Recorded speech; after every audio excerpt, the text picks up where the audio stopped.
유일한 구원자 예수 그리스도. 자, 따라해 볼까요? 유일한 구원자 예수 그리스도. 오늘도 저번 주에 이어서 쉐어, 전도에 대해서 함께 나누기를 원합니다. 자, 우리가 이제 준비하셔야죠. 이쯤 되면 목사님이 설교 초반에 뭘 하겠구나 라는 것이 감이 이제 오실 줄 압니다. 자, 제가 쉐어하면 여러분들이 어떻게 해야 돼요? 전도라고 힘있게 외치는 겁니다. 쉐어. 그 정도로 좀 약간 부족합니다. 자, 쉐어. 네, 빵이 있으니까 빵을 좀 미리 드셨으면 좋겠어요. 그래야 힘이 나서 더 힘있게 할 수 있을 것 같습니다. 그래요. 우리는 지난주에 성공적인 전도가 무엇인가에 대해서 함께 말씀을 나누었습니다. 자, 성공적인 전도란 무엇입니까? 성령님의 능력 안에서 예수 그리스도를 전하고 그 결과는 하나님께 맡기는 것. 그것이 바로 성공적인 전도예요. 우리는 이 부분을 세 부분으로 나누어서 살펴보았는데요. 지난주에는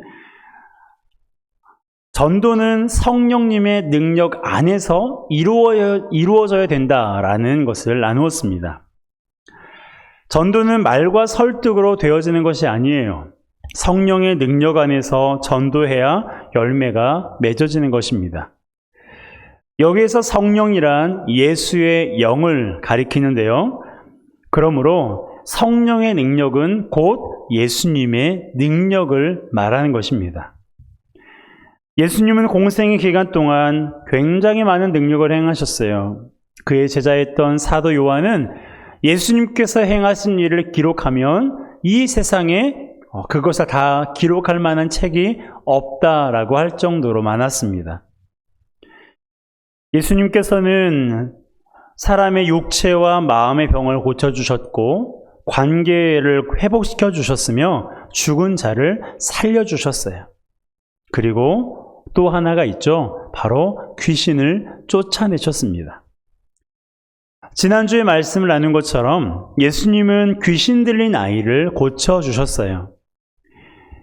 귀신이 이 아이를 자주 물과 불에 던져서 죽게 하려고 했지만, 그래서 이 아이의 아버지가 예수님께 와서 이 아이를 고치기 위해서 나왔지만 예수님이 계시지 않았어요. 그래서 예수님의 제자들에게 아이를 고쳐달라고 했지만 고칠 수가 없었습니다. 그곳에 많은 사람들이 있었지만 어느 누구도 귀신 들린 아이를 고칠 수가 없었어요. 그런데 예수님께서 귀신을 향해 이렇게 명하셨습니다. 그 아이에게서 나오고 다시 들어가지 말라. 이 말씀만 선포하셨어요.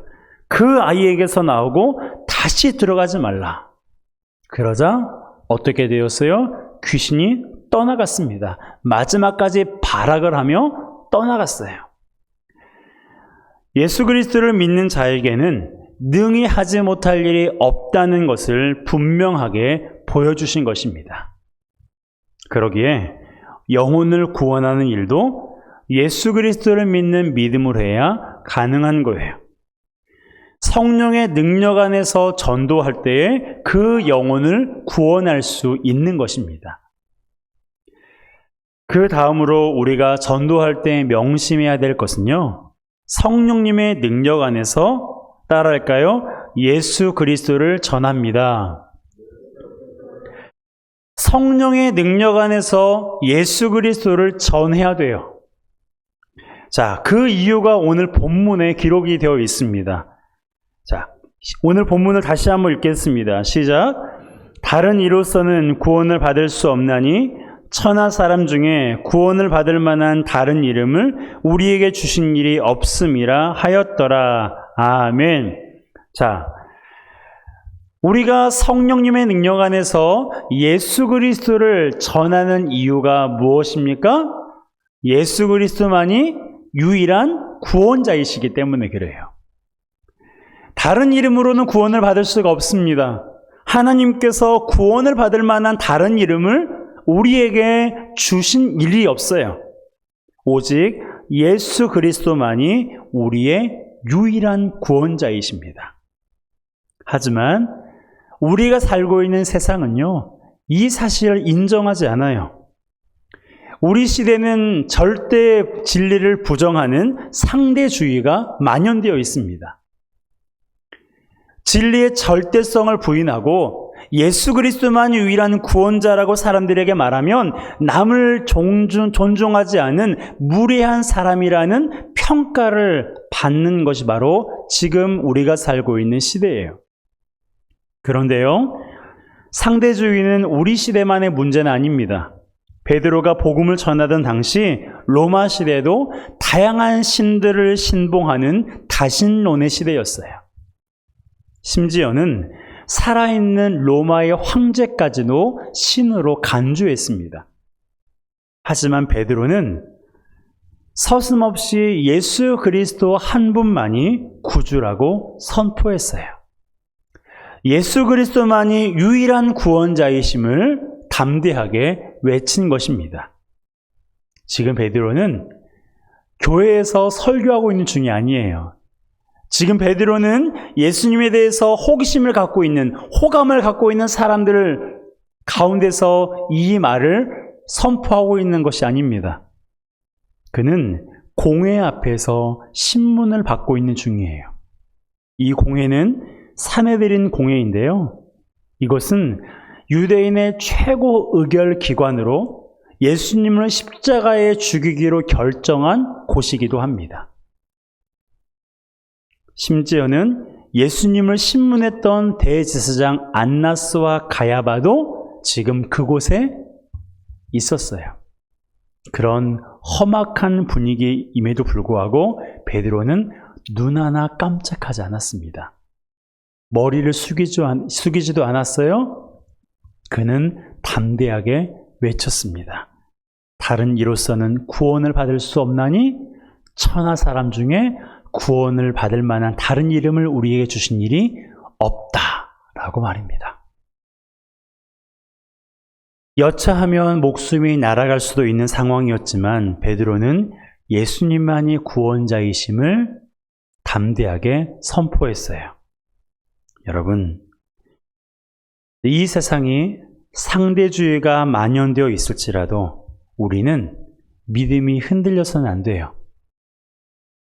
예수 그리스도만이 유일한 구원자라는 이 믿음이 우리 안에서 조금이나마 요동해서도 안 됩니다. 그런 의미에서 믿음으로 함께 선포해 볼까요? 예수 그리스도만이 유일한 구원자이십니다. 예수 그리스도만이 유일한 구원자이십니다. 이 사실을 믿으십니까? 예수 그리스도만 유일한 구원자예요. 예수의 이름 밖에는 우리를 구원할 다른 이름이 없습니다.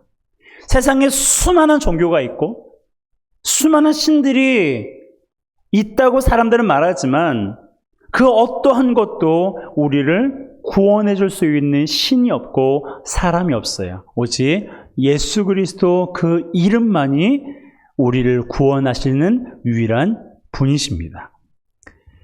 그 이유가 있어요. 예수 그님만이 유일한 구원자이신 이유가 있습니다. 첫 번째로 예수님이 우리를 지으셨기 때문이에요. 창세기 1장 26절 상반절입니다. 함께 읽습니다.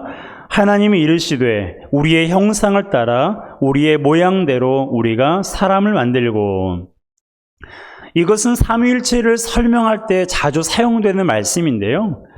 삼위일체란 하나님과 예수님과 성령님이 역할은 다르지만 한 분이라는 뜻입니다. 사람을 지으실 때에 내가라는 단어를 사용하지 않으시고 우리라는 단어를 사용하신 것이 바로 그것을 말해주고 있는 거예요. 아, 하나님은 삼위일체 하나님이시구나.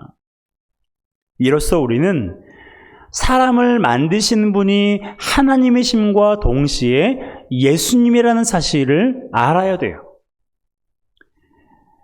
예수님은 사람을 지으실 때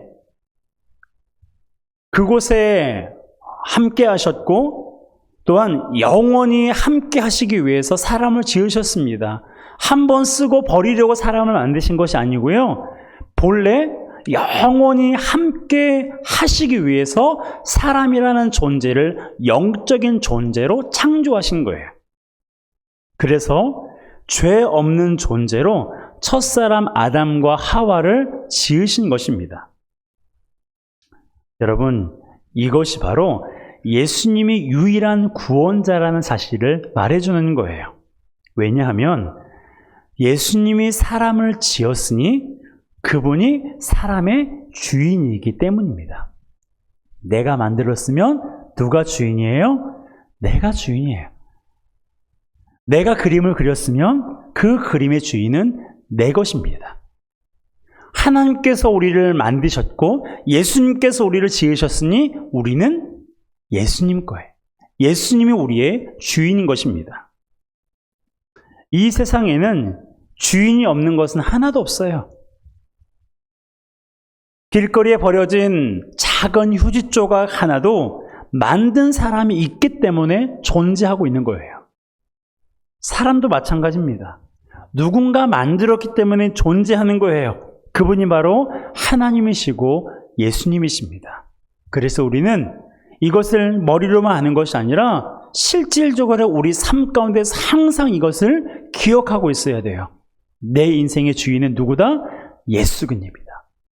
내 인생의 주인, 나를 지으시고 나를 만드신 분이 하나님이라는 사실을 우리는 잊어버려서는 안 됩니다.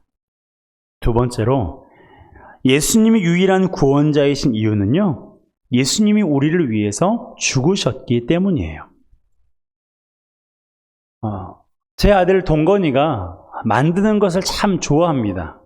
자기 얘기를 하니까 확 보네요. 블럭이나 종이, 흙 등 뭔가 만들 만한 재료가 있으면 그것으로 무언가를 만들어요.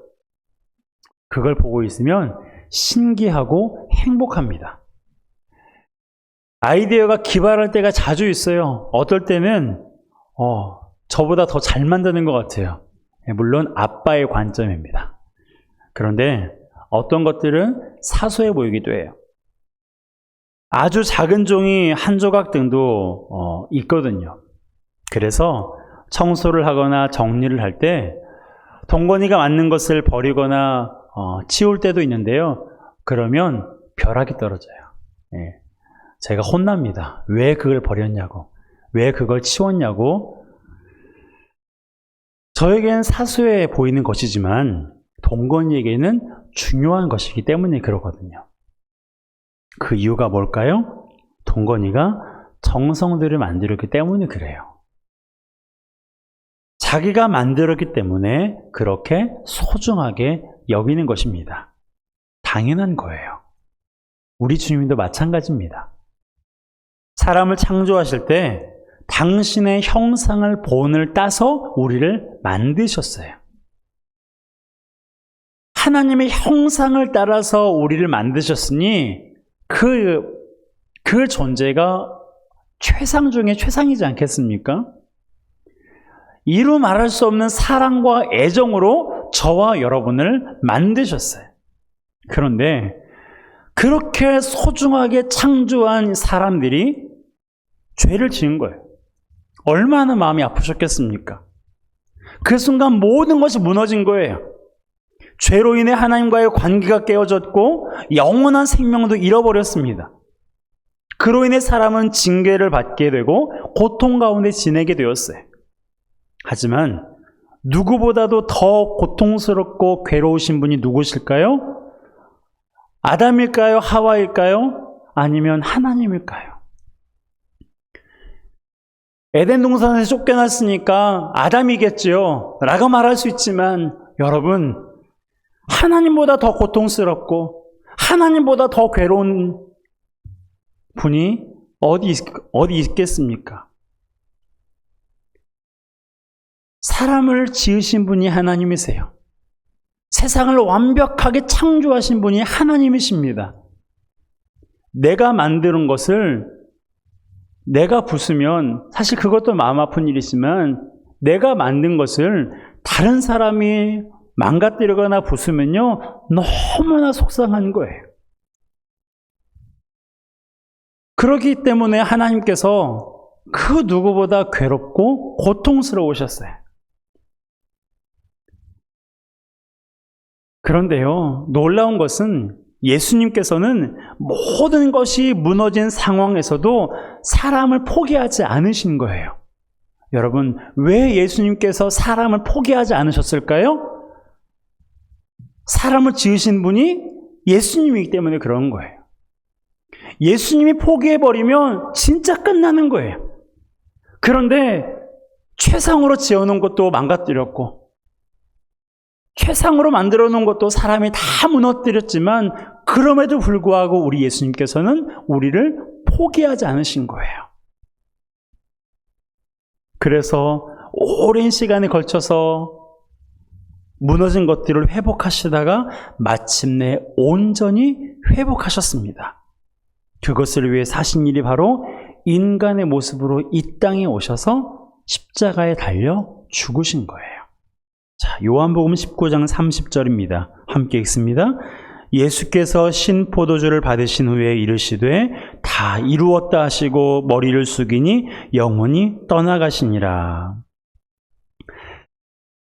다 이루었다고 말씀하셨어요. 다 이루었다.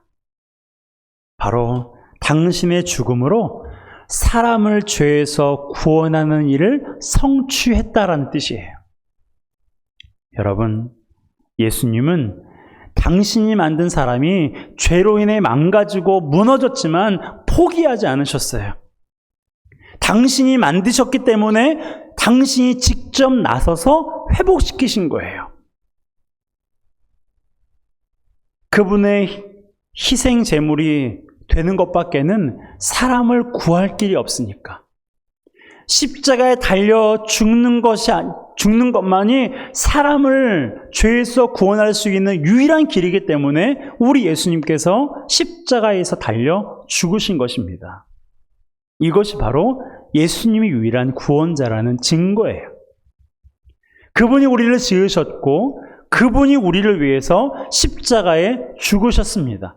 우리를 사랑하지 않으셨으면, 우리를 불쌍히 여기지 않으셨으면 결코 그분은 그렇게 하지 않으셨을 거예요.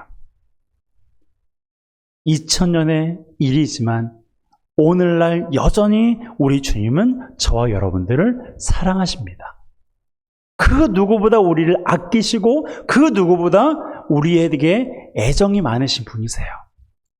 그러므로 우리의 삶 가운데 아무도 나를 좋아하지 않아, 아무도 나를 인정해 주지 않아, 그 마음 때문에 괴롭고 거절감을 느껴질 때, 그렇지만 예수님이 나를 여전히 사랑하시고 그럼에도 불구하고 주님은 내 편이라는 이 믿음의 고백이 우리의 삶 가운데 항상 기억되었으면 좋겠습니다.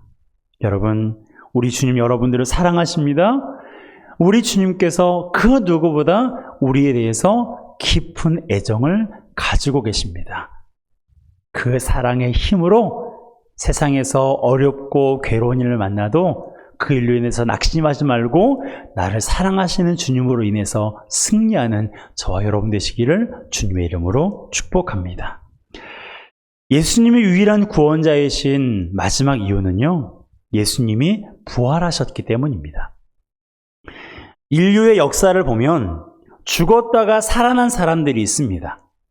성경에도 수넴 여인의 아들과 야이로의 딸, 나인성 과부의 아들 나사로, 그리고 바울의 설교를 듣다가 창틀에서 떨어져 죽은 청년이 죽었다가 살아났어요. 하지만 예수님처럼 자신의 죽음을 예견하고 다시 살아날 것을 말하는 사람은 없었습니다. 더 중요한 것은 죽었다가 살아난 사람들은 때가 되어 다시 죽었지만 우리 예수님은 죽지 않으셨다는 거예요. 여전히 지금도 살아 계신다는 것입니다. 믿으십니까? 그래서 어떤 사람들은 실제로 예수님을 보기도 하고요. 어떤 사람들은 실제로 예수님의 음성을 듣기도 해요. 저도 그랬으면 좋겠는데 그러기를 위해서 기도도 정말 많이 했는데 저한테는 안 보이시더라고요. 저한테는 안 들려주시더라고요. 아마 여러분들도 대부분 그러실 거라 생각합니다. 하지만 부러워할 건 없습니다. 성경의 그분의 말씀이고 성경의 그분의 얼굴이거든요. 어쨌든 실제로 예수님을 지금 보기도 하고 또한 듣는, 가끔씩, 자주는 아니겠죠. 그렇게 듣는 사람들도 있습니다. 그 중에 한 사람이 바로 성경에 기록된 사울이라는 사람이에요. 사울의 로마식 이름이 바울인데요.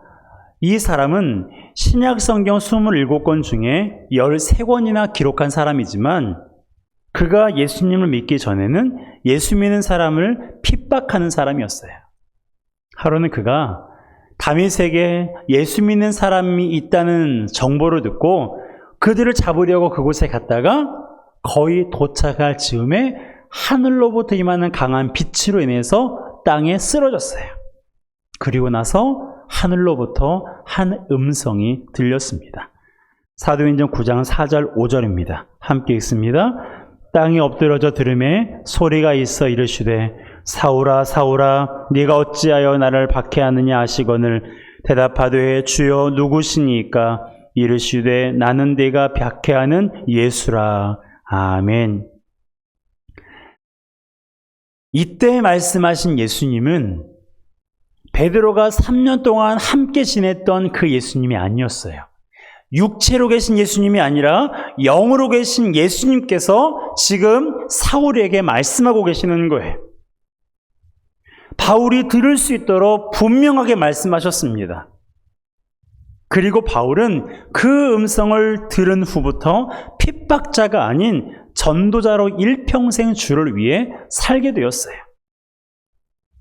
그분은 영이시지만, 그분은 보이지 않는 존재이시지만 여전히 그분은 살아계시고 여전히 우리와 함께 계시다는 것을 우리가 알 수 있습니다. 여러분, 이것이 바로 어떤 증거예요? 예수님만이 유일한 구원자라는 증거입니다. 예수님만이 유일한 구원자라는 증거예요. 여러분, 예수님은 우리를 위해 지으시고 우리를 위해 십자가에 죽으시고 우리를 위해 부활하셨어요. 이것을 베드로가 몸소 경험했고 우리의 변화된 삶이 그것을 증명해 주고 있어요. 이것이 바로 예수 그리스도가 유일한 구원자라는 증거가 되는 것입니다. 여러분, 예수 그리스도가 유일한 구원자이시기 때문에 우리가 그분을 믿고 영원한 생명을 얻게 되었어요. 우리가 그분을 믿고 죄를 사함받았습니다. 우리가 그분의 은혜로 말미암아 지금 이 시간 이렇게 하나님 앞에 나와 예배하고 있는 거예요. 하나님은 우리 예배를 기쁘게 받으시고 우리를 구원하셔서 우리로 인하여서 하나님의 영광 받고 계십니다. 그런데 하나님은 우리를 통해서 누군가도 하나님께로 돌아오길 원하세요. 우리가 하나님께 돌아왔을 때 하나님이 너무너무 기뻐하셨어요. 어떤 찬양에 보게 되면 한 영혼이 돌아왔을 때 하나님이 춤을 추신다라고 불려지는 찬송도 있습니다. 우리가 주님께로 돌아왔을 때 그때가 10년 전이든 20년 전이든 30년 전이든 그때 주님께로 우리가 돌아왔을 때 천국에서는요 큰 잔치가 열렸어요. 와, 누가 돌아왔어? 와, 누가 돌아왔어? 라고 잔치가 열렸어요. 이제 그 잔치에 누군가를 우리가 또 참여시켜야 되는데 하나님은 그 일을 저와 여러분들이 감당하기를 원하십니다. 그래서 이 한 주간 하나님께서 우리에게 생각나게 하시는 분이 있기를 위해서 기도했으면 좋겠습니다. 똑같은 일상을 살아가겠지만 그럼에도 불구하고 기도하면서 하나님, 내가 오늘도 출근을 해야 되고 내가 오늘도 가정에서 일을 해야 되고 내가 오늘도 마트에 가서 장을 봐야 되는데 혹시 가는 길에 누구를 만나게 하신다면 전화로라도 카톡으로라도 누군가와 오랜만에 연락이 된다면 이것이 바로 하나님께서 나에게 주신 사인임을 내가 믿겠습니다. 여러분, 그런 기도하는 마음으로 기도하면서 이 한 주간을 보내게 될 때 하나님은 우리를 통해서 하나님을 소개하기를 원하시는 그 사람을 우리로 하여금 만나게 하실 거예요. 복음을 전하기를 원하시는 그 분을 우리로 하여금 연결되게 하실 것입니다. 그러므로 하나님 앞에, 하나님, 내가 누구에게 당신을 소개하기를 원하십니까? 내가 누구에게 나를 만나주신 하나님에 대해서 말해주기를 원하십니까? 라고 기도하며 나아가는 우리 모두가 되었으면 좋겠습니다. 그럴 때 성령께서 우리 가운데 말씀하시고 우리는 그분의 음성에 순종함으로 예수 그리스도만이 유일한 구원자이심을 그들에게 말해주어야 됩니다. 우리가 예수 그리스도로 말미암아 구원을 받은 것처럼 사랑하는 나의 가족들, 이웃들, 그리고 오랜만에 연락이 되는 그 사람이 나로 말미암아 유일한 구원자이신 예수 그리스도를 만나게 될 것입니다. 그 은혜와 기쁨이 이 한 주간 저와 여러분들의 삶 가운데 있으시기를 주님의 이름으로 축복합니다.